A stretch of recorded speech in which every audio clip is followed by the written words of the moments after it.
Fala, meus queridos, tudo bem? Aqui quem fala é o Gustavo.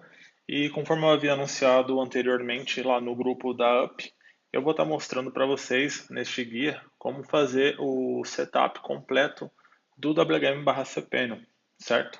Para começar, primeiro de tudo a gente vai ver o que a gente precisa ter de ambiente para poder começar a preparar para então prosseguir com a instalação do WM, ok?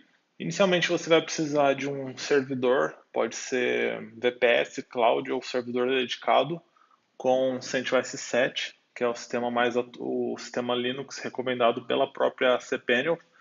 Vocês vão precisar de dois IPs dedicados, pois cada name server, você vai precisar de dois no caso, eles precisam ter um IP dedicado. Eles não podem ter o mesmo IP, senão lá para frente, na hora de configurar os seus DNS e fazer o apontamento no registro BR, você vai ter problemas. Bom, aqui eu já estou logado no meu sistema, no meu ambiente onde vai receber a instalação do cPanel, e eu estou usando, no caso, no Mac, o software para conectar via SSH, chama VSSH. Você pode baixar ele pelo iTunes. Se você está usando o sistema operacional Windows, você pode estar usando o PuTTY ou o WinSCP, que são excelentes softwares e são grátis. Então vamos lá. Primeiramente, você vai acessar então o seu servidor, que vai receber a instalação do cPanel, e nós vamos rodar alguns comandos. No meu caso, eu estou com uma instalação do CentOS Minimal, então ele não tem nada, é uma instalação limpa. E para começar, eu vou executar o seguinte comando: yum install wget. Wget vai ser necessário para a gente poder baixar os arquivos que a gente vai precisar para preparar o ambiente no servidor. Beleza, wget está instalado. Eu vou limpar aqui para ficar melhor a visualização. Agora a gente vai fazer download de um script de preparação do ambiente, que é o que a gente usa aqui na Rapid. Ele já vai fazer a atualização do seu CentOS para a última versão e vai instalar algumas ferramentas necessárias que vai ser importante lá para frente, quando você precisar identificar um load ou algum tráfego. E lá mais para frente eu vou mostrar para vocês certinho como funciona. Então eu vou dar um wget nesse script.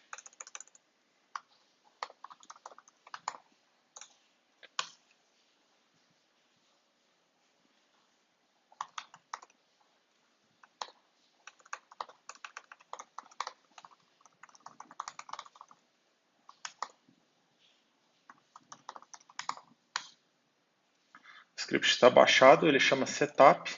Eu vou dar um chmod mais x no setup.sh para eu estar liberando as permissões de execução dele.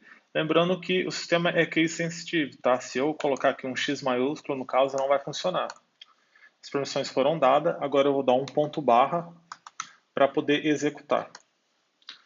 Então, o que ele está fazendo? Nesse momento, ele está fazendo a atualização de pacote do sistema. Esse processo vai demorar um pouco. Finalizando, ele vai instalar as ferramentas que a gente vai utilizar, que é o htop, ftop, nload, que são ferramentas dos sistemas que a gente consegue ter uma melhor visão do que está acontecendo, de consumo de memória, de tráfego na rede e tudo mais. Outra coisa importante que eu esqueci de falar lá no começo, é muito importante que o servidor tenha swap, tá?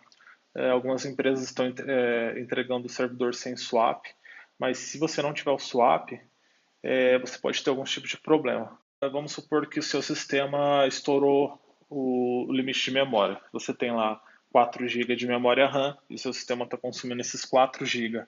Se você não tiver um swap de 2 GB, 3 GB, 4 GB que seja, o que vai acontecer? O sistema não vai ter onde alocar e vai começar a matar processos. Então ele vai matar o seu MySQL, ele vai matar o seu servidor web, e caso tenha swap, o sistema vai ficar lento, mas você vai ter um tempo para identificar o que está acontecendo e poder corrigir. Se você não tiver o swap, vai acontecer isso que eu falei. Ele vai começar a matar os processos e isso não é interessante. Agora que o sistema está atualizado, no final da execução daquele script que a gente rodou para fazer esse processo de atualização, ele vai abrir esta janela onde nós vamos desabilitar as funções de C Linux do sistema. Então, com as setas, a gente vai navegar até onde está escrito Enforcing, vai pressionar a tecla I para liberar a edição, que é o comando Insert. A gente vai apagar e vai deixar Disable. Aí a gente vai pressionar o ESC para finalizar as edições, vai apertar dois pontos, WQ. O dois pontos seria o comando e o WQ seria para escrever e sair. Agora o sistema vai reiniciar, porque ele já efetuou toda aquela instalação e atualização, ele precisa ser reiniciado. Voltando agora com o sistema, a gente vai iniciar então a instalação do WM/cPanel. Estou acessando o servidor novamente, que ele já reiniciou, e agora a gente vai finalmente então começar a instalação do cPanel. Todo o processo de instalação do cPanel é automático. A gente vai rodar um script e ele vai fazer o procedimento todo sozinho. Então, com isso a gente não precisa se preocupar. O processo normalmente leva de 15 a 20 minutos, dependendo da configuração do seu servidor. A gente vai pegar aqui, então, direto no site da cPanel. Você pode digitar aí no Google install wm/cPanel, que é um dos primeiros links. A gente vai copiar agora o código de instalação, só dá dois cliques, Ctrl C. A gente vai voltar no SSH e antes de executar, é muito importante que a gente rode um screen. O que o comando screen faz? Ele foi instalado pelaquela ferramenta que a gente rodou no início e caso a sua conexão com o SSH caia, o screen vai manter tudo que está sendo feito em execução. Se não, caso contrário, ele iria parar e você ia ter um problema de instalação. Na hora que você fosse executar novamente, aí você já ia ter problema. Então a gente roda o screen e então cola o comando e pressiona Enter. Agora é só a gente esperar a finalização do processo de instalação, que vai levar em média de 15 a 20 minutos. Com a instalação concluída, aí a gente entra com a parte de configuração do WGame, que é realmente a parte que vai determinar como que vai ser o desempenho do seu servidor, a versão de PHP, versão de banco de dados, e aí a gente vai ver certinho como que é cada passo até estar com o ambiente 100% pronto para produção. Nosso cPanel foi instalado com sucesso, a instalação levou 20 minutos, que é o previsto, né, de 15 a 20 minutos a média. E agora a gente vai começar as configurações do WHM. A gente vai copiar o link do WHM, colar no navegador. Óbvio que ele vai dar erro de certificado, né, porque a gente está acessando HTTPS com um IP. Vamos acessar com o mesmo usuário root, que foi utilizado para entrar no SSH. Vamos aceitar os termos e vamos iniciar a configuração. Você vai informar então o seu e-mail de contato, que vai receber informações do servidor, avisos de atualização, backup, vai ser tudo enviado para este e-mail. Se você quiser criar um e-mail separado para receber esses tipos de logs, porque dependendo da quantidade de conta que você tiver no seu ambiente, você pode acabar recebendo muitos e-mails, tá certo? Então a gente tem um e-mail aqui datacenter@rapidcloud, que centraliza esses tipos de notificações. O hostname do servidor é algo muito importante, pois você vai precisar configurar um DNS reverso para o seu IP, e esse DNS reverso tem que responder para o hostname do seu servidor. O hostname pode ser qualquer nome, ponto, um domínio. Pode ser servidor, ponto, o seu domínio, pode ser server1, server, qualquer nome que você quiser, ponto, o seu domínio.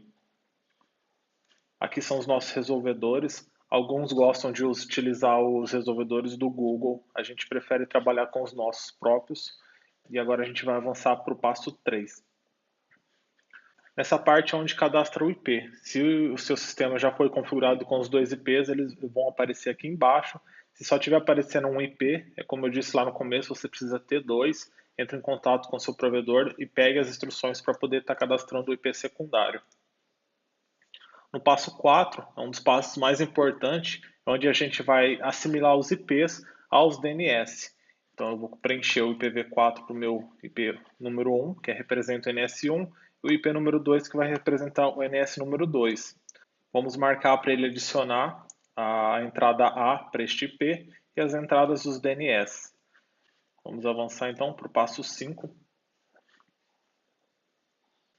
Parte 5, a configuração de FTP, a gente deixa sempre o PURI, que é o padrão do cPanel.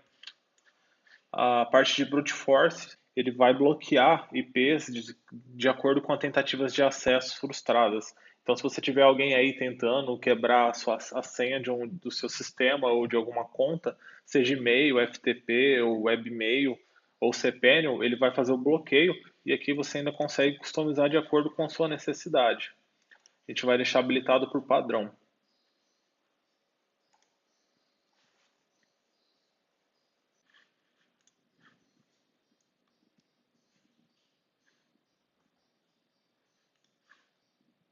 Agora, para finalizar os ajustes do WHM, a gente vai rolar aqui e vai habilitar o PHP FPM para o serviço do cPanel. O PHP FPM nada mais é do que o FastCGI, que foi quando a cPanel tirou o Waze Apache 3 e habilitou o 4, eles modificaram, não chama mais FastCGI, chama PHP FPM, mas a função é a mesma.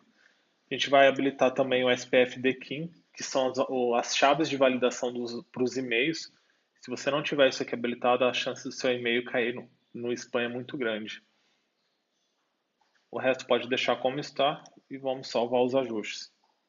Então temos agora uma instalação do WGame completa. Como você pode ver, é bem simples, não tem muito segredo para fazer a instalação. Então vamos começar atualizando o MySQL. Vou clicar aqui para fechar as listas de opções e vou digitar aqui MySQL, MySQL MariaDB Upgrade e vamos selecionar a versão do MySQL que a gente quer. Vamos trabalhar com a recomendada pelo cPanel. Se você quiser usar a versão 5.6 ou MariaDB 10, aí fica a seu critério. Só lembre que se você, por exemplo, atualizar para a versão 10, você não consegue depois instalar a 5.6. Você não tem como fazer um downgrade de versão. Next, seleciona a versão e dê Next. Marque as opções, continue.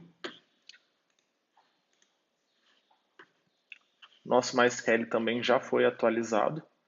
E agora a gente vai fazer a atualização do PHP. A gente vai digitar no campo de pesquisa Waze e vamos acessar o Waze Apache 4. Acessando o Waze Apache 4, você pode optar por instalar um desses perfis que já são pré-configurados ou customizar o seu. Se você customizar, você pode selecionar a versão do Apache, PHP, os módulos.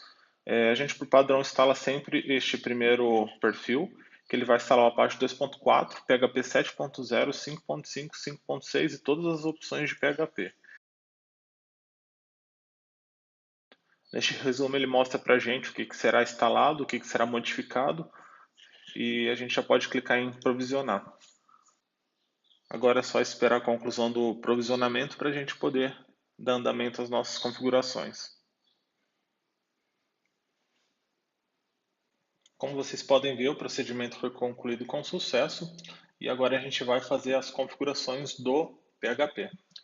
Vamos digitar PHP no campo de pesquisa e vamos começar pelo gerenciador do multi-PHP. Atualmente, o cPanel já trabalha com o multi-PHP. Nas versões anteriores, você teria que instalar um adicional que chama Cloud Linux para poder estar habilitando várias funções do PHP. A gente vai fazer então o ajuste do handler do PHP. O mais comum e o mais utilizado é o sul-PHP.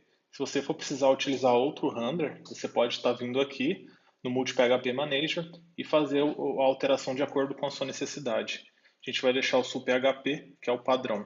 Vou aplicar o sul-PHP para as 3 versões instaladas no servidor.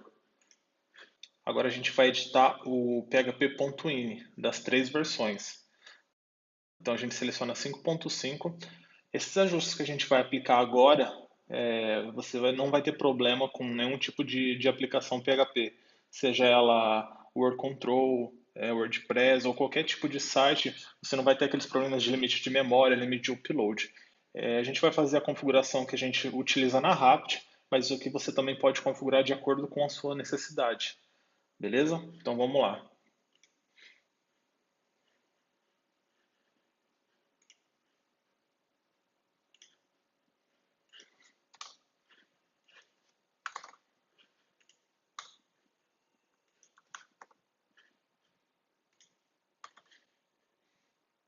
Feitos os ajustes, a gente aplica e vai para a próxima versão.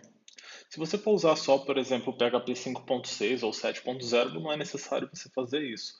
Como a gente entrega o ambiente para o cliente deixando todas as versões prontas, então a gente aplica em todas as versões.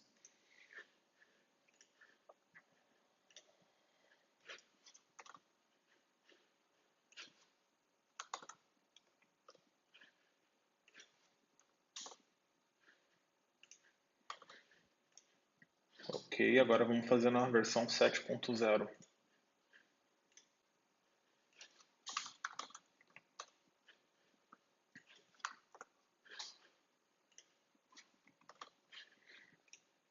Certo? A gente já ajustou as três versões disponíveis. Agora a gente vai estar entrando no modo editor para concluir o ajuste do time zone do PHP e o post max easy. Então vou selecionar novamente a versão 5.5, vou pressionar a tecla Ctrl F para abrir a barra de pesquisa e vou digitar time. Localizando o parâmetro do time zone, a gente vai apagar o TC e vai deixar como América barra São Paulo. Se o seu time zone for outro, você pode estar configurando de acordo com o seu time zone também. Agora a gente vai pegar o post, vai colocar 128 MB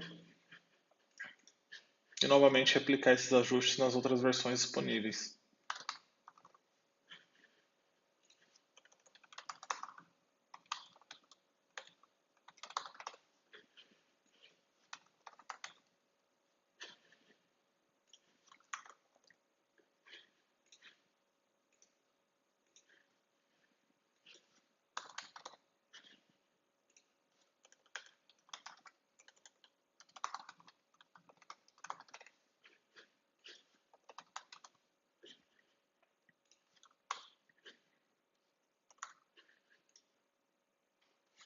Agora que o nosso PHP está ajustado e o nosso MySQL está ajustado para a versão que a gente vai trabalhar, antes de prosseguir, a gente vai alterar a configuração de linguagem do WM para português para facilitar a continuação dos procedimentos. Então a gente vai vir aqui em Server Configuration, Tweak Settings. No campo de pesquisa, aqui em Find, a gente vai digitar Locate e vai localizar o Server Locate. Por padrão ele vem em inglês, a gente vai alterar para português Brasil. Só salvar, atualizar e agora ele já vai estar em português.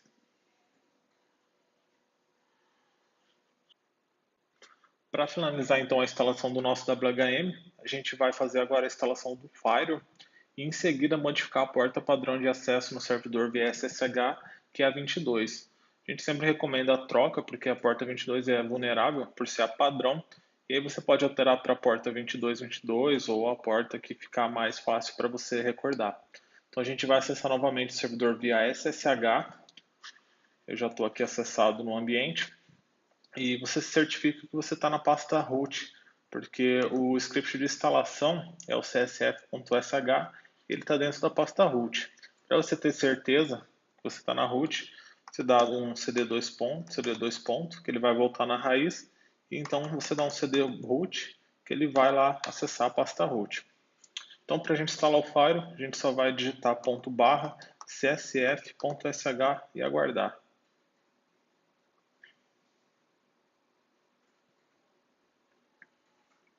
O Firewall foi instalado com sucesso.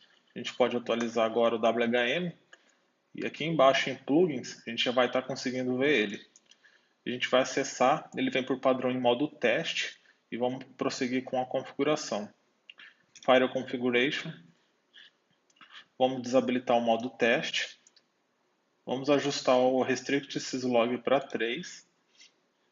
Aqui em cima novamente, a gente vai em PV4, Port Settings, e vai habilitar a porta que você quer que vai ser a nova porta do SSH.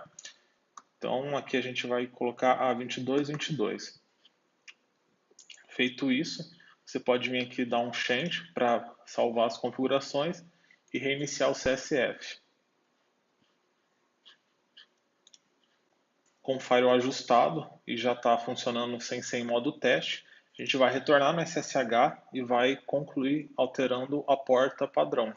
Então você vai dar um V, que o via o comando padrão para edição de arquivos.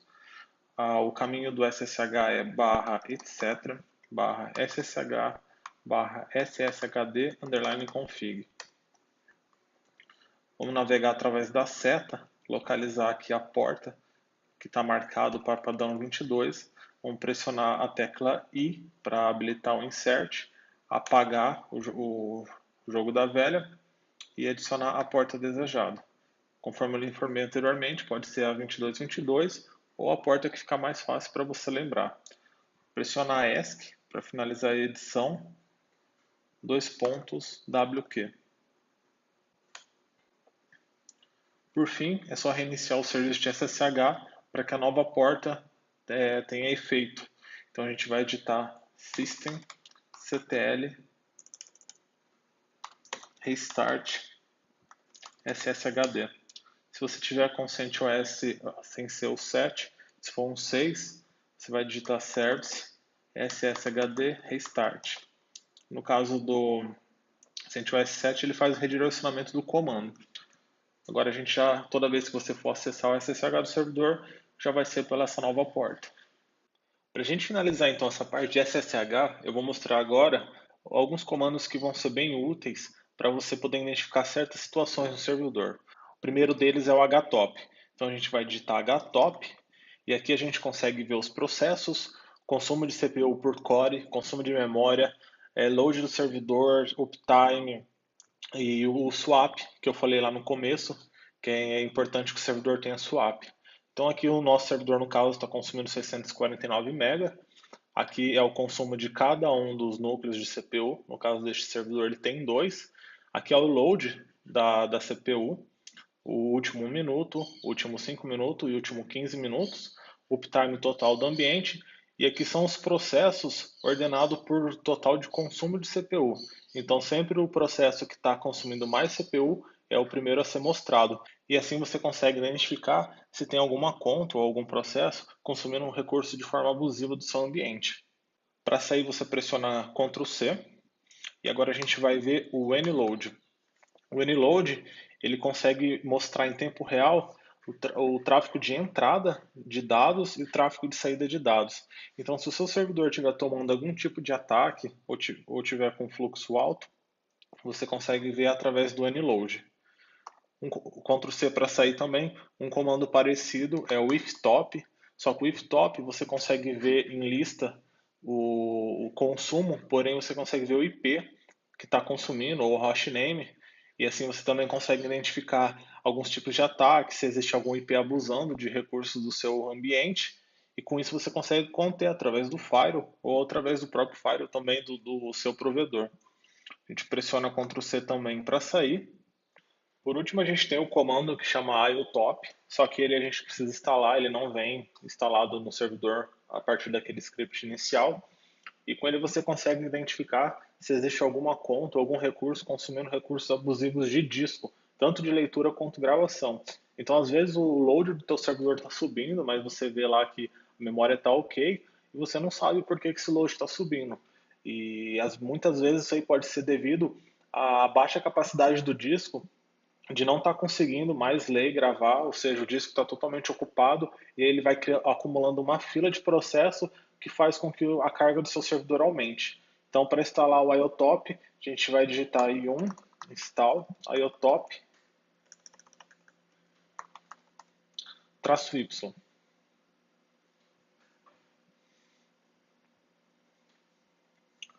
O iotop foi instalado e para acessar ele é só digitar iotop e pressionar Enter. Então aqui você consegue ver o total de leitura e o total de gravação.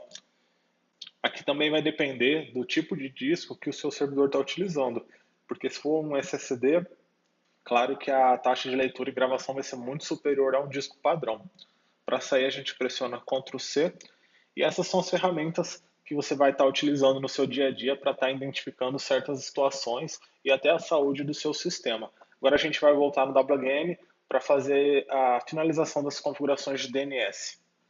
Você se lembra que lá no começo, quando a gente fez a configuração inicial do WGN, nós definimos o IP de cada um dos servidores de DNS. a gente precisa entrar na zona de DNS do domínio principal do servidor agora e configurar também aqueles IPs, porque você precisa, na hora de configurar esses DNS no seu domínio principal, se não for configurado junto com o IP, ele vai recusar os DNS, vai dizer que é desconhecido. No caso do registro BR, quando você começar a digitar no domínio principal do seu ambiente o seu DNS, ele já vai abrir o campo para você informar IPv4 ou IPv6. No nosso caso é o IPv4. Se for outros provedores, como o GoDaddy, o procedimento é um pouco diferente. É preciso fazer o registro de host, mas também não é nada muito complicado. Se você tiver alguma dificuldade, você pode estar entrando em contato com a gente e a gente te auxilia nessa questão. Então, para a gente poder estar fazendo essa edição dos DNS do domínio principal do ambiente, a gente precisa primeiro, então, criar a conta principal no servidor. Lembrando que, no caso deste ambiente, o domínio principal dele é otabuleiro.com.br e o hostname do servidor é server.otabuleiro.com.br. Então, nós vamos criar a conta principal para, então, poder estar fazendo a configuração dos DNS. No campo de pesquisa, a gente vai digitar criar e ele já vai aparecer aqui, criar uma nova conta. Eu vou colocar o domínio principal do servidor, que é otabuleiro.com.br. O nome de usuário ele gera só automaticamente, ou você pode editar, colocar uma senha.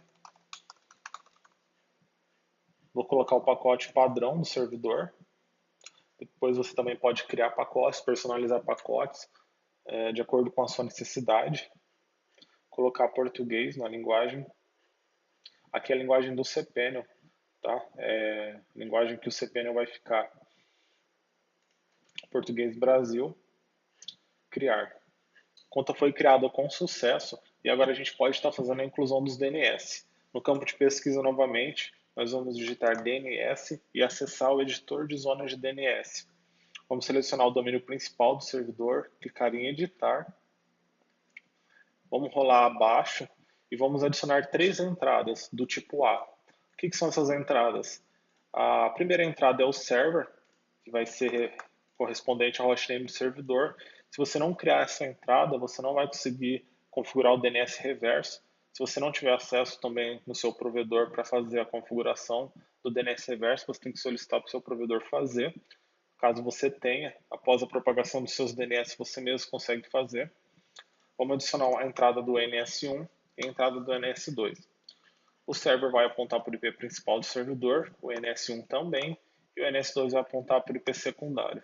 Feito isso, só clicar em salvar. Então, quando você for lá no registro BR e for colocar os seus DNS no seu domínio principal, ele não vai dar aquela mensagem de pesquisa recusada ou servidor de DNS desconhecido. Por fim, a gente tem agora o nosso ambiente pronto para produção. Está com o sistema atualizado, está com todos os ajustes que a gente precisa para estar trabalhando. E agora é só começar a adicionar suas contas e hospedar os seus sites, seus projetos, os seus clientes. Eu espero que este guia tenha ajudado você de alguma forma. E se você quiser ver mais sobre WHM, sobre cPanel, sobre o sistema, deixe seu feedback abaixo do vídeo, que aí a gente pode estar trabalhando em novos guias. De acordo com a dúvida de vocês, a gente pode elaborar algum outro mini curso, algo do tipo, tá certo? A intenção mesmo foi estar capacitando você para estar configurando o seu ambiente, desde o sistema operacional até a instalação do software. Beleza? Te deixo um forte abraço e a gente se vê no próximo curso.